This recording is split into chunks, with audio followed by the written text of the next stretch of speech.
đêm dài là sơn tùng, oh my god. Muốn thông minh như anh cần ăn cà rốt. Đi ra xã nhưng mà xe xịt lốp. Có anh là hơi khủng David lốp. Bóng đêm dài là sơn tùng, oh my god. Muốn thông minh như anh cần ăn cà rốt. Đi ra xã nhưng mà xe xịt lốp. Có anh là hơi khủng David lốp. Xô trọng hay xô lít, cao sao vàng trong làng xô bít.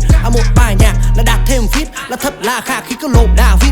Con bỏ mẹ là phải thật ngoan. Con thích rau xào với cả thịt rang. Con thích ăn phở với cả thịt ngan. Con rất chăn trở với người cực đoan. Anh đây chả thích đang nghi. Ăn bún chả dưới ít Maggi, ăn thêm cả mousse sữa pha mi. Cháu yêu cả chú Big Daddy. Trông em hơi quen, ảnh hơi mờ nhưng mà mờ lem. Chơi như này em dồn dập khen, nhưng mà flow anh ăn trộm mà em. Nhạc này nó ra thì là hit hin hit. Cho xin cái tô vít vin vin. Vặn vào nó để khít khin. Nhạc này nó là lít lìn lìn. Bị công an bắt vì bật đèn pha. Cả ngày chạy ship đêm về lời ra. Xem boy online số con làm giàu, nhưng mà làm giàu cho nhà người ta. Bóng đêm dài là sơn tùng, oh my god. Muốn thông minh như anh cần ăn cà rốt. Đi ra xã nhưng mà xe xịt lốp. Có anh là hơi khủng David lốp. Bóng đêm dài là sơn tùng, oh my god. Muốn thông minh như anh cần ăn cà rốt. Đi ra xã nhưng mà xe xịt lốp. Có anh là hơi khủng David lốp.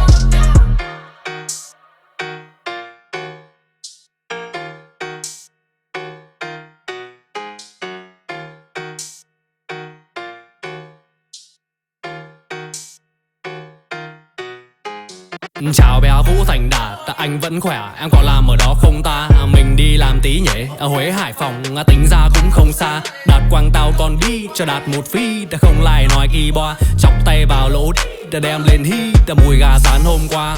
Tao có mấy thằng em, tên là Đạt, Đạt 09, Đạt 1 lít, Đạt thung phỉn, Đạt tao nhí, Đạt em Phúc, Đạt mê min.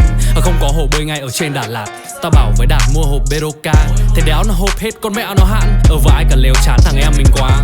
Ca hạt Dicky bà pe, sở tu xí super rare mẹ. Không phải khoe mà là nếu không chê thì mời em lên xe. Lượn vài vòng, bánh mì que Chí Trường Hải Phòng. Không lòng vòng, đã bay vào Huế ăn chè heo quay. Bọn anh khác phải, tâm linh bát quái. Không soi ếch nhai uống bia mắc thủ rát dầu. Bốc đầu xe tăng, ăn gút lộn xào măng.